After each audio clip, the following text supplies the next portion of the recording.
we really didn't know what to expect. I remember taking a bus from St. Louis to Columbia. I'd never been to Columbia.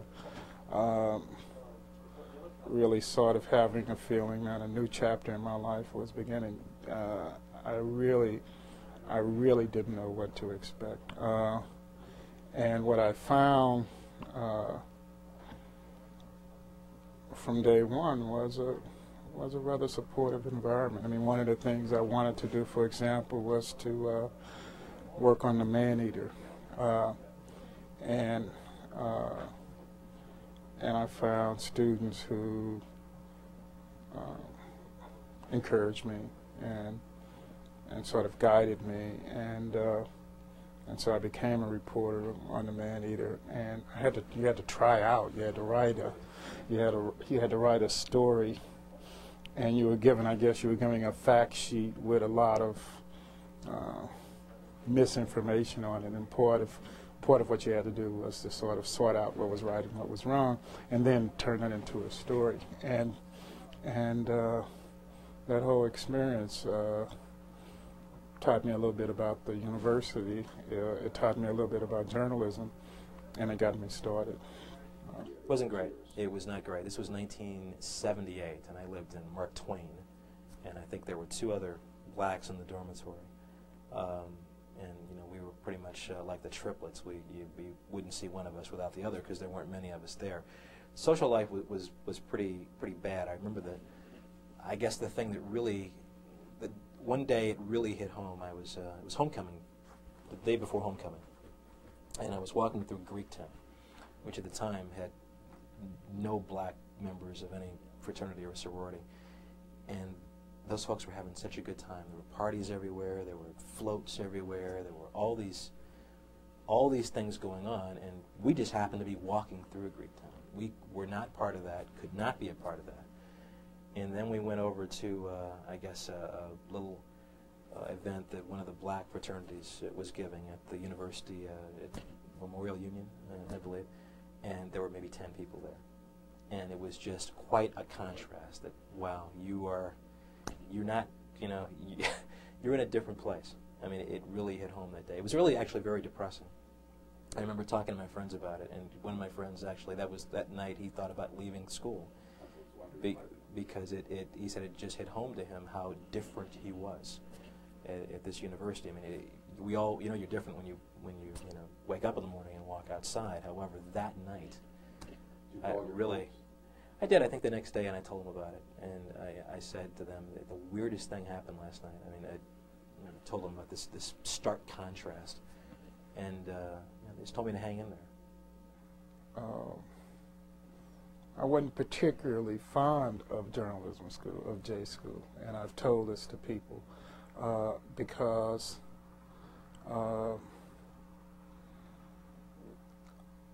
I felt that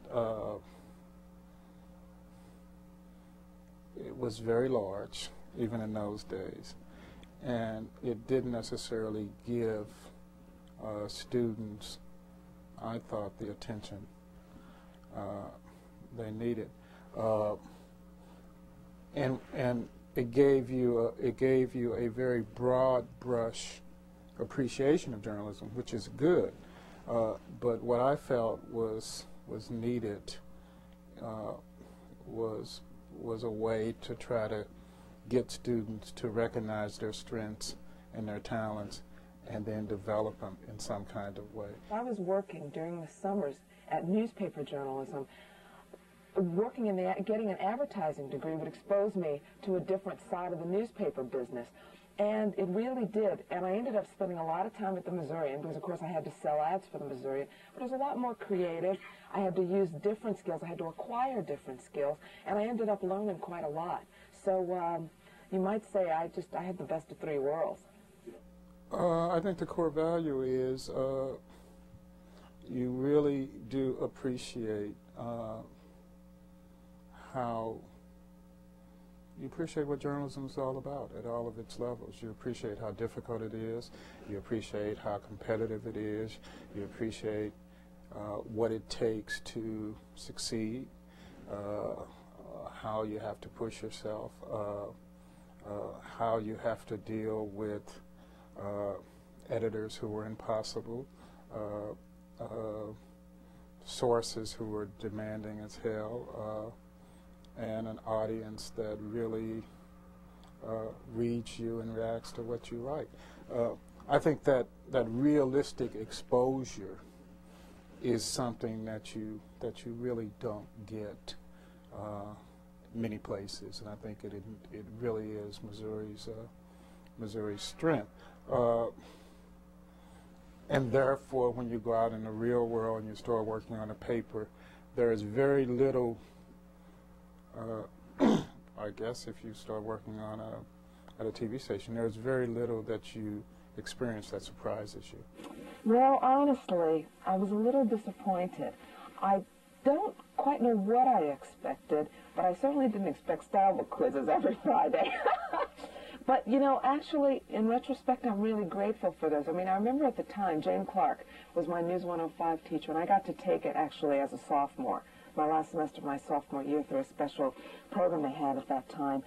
I remember thinking, this is the most ridiculous thing. And in fact, I talked to an editor back in my hometown about this, and he had gone to LSU's journalism school, and he said, oh, let me tell you. He said, I warned you, this is what journalism's like. We used to have to take typing tests. So he said, that's just part of the hazing process. So I sucked it up, but I'm really glad I had that style book training, because now I think I have a real feel for style, because I had to memorize all that stuff way back when. The fact of the matter is, University of Missouri in those days, I think, had 20,000 students, and about 500, only about 500 were minority. There was one minority professor, Bob Strickland, who I guess is still Orvis Strickland, and that was it. So in that sense, it was certainly not the kind of environment that most minority students wanted. My father, in fact, went to Lincoln University in the early 50s, couldn't go to Missouri because they didn't accept African Americans. And I can remember being in the dormitory, not the dormitory, like the cafeteria of the dormitory, and talking to some Arab students who were telling me about their uncles who went to the University of Missouri back in the early 50s, when my father couldn't attend there. So when my father, who was never really bitter about that, but when he told me, hang in there, you know, it'll get better, it really meant something, because I know that. I have thought long and hard about the University of Missouri and my journalism experience, and I was very critical of it when I was there, and felt it and the school and the university in general often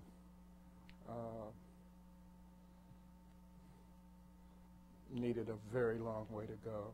I think the older I get, the more I become appreciative of what the university was trying to do, and what the journalism school was trying to do in particular. When I think about just the minority students in my class, there was Tom Morgan, who ended up at the New York Times after working at the Washington Post, the Miami Herald. There's Sheila Rule, who ended up at the New York Times after working at the St. Louis Post-Dispatch. There's Dorothy Gator, who was the second editor of Blackout, and who is now at the Wall Street Journal after working at the New York Times and some other places, and sort of so on and so on and so on. That is quite an achievement, and it's quite an achievement. It's the kind of achievement that the university should be very proud of. Yeah, if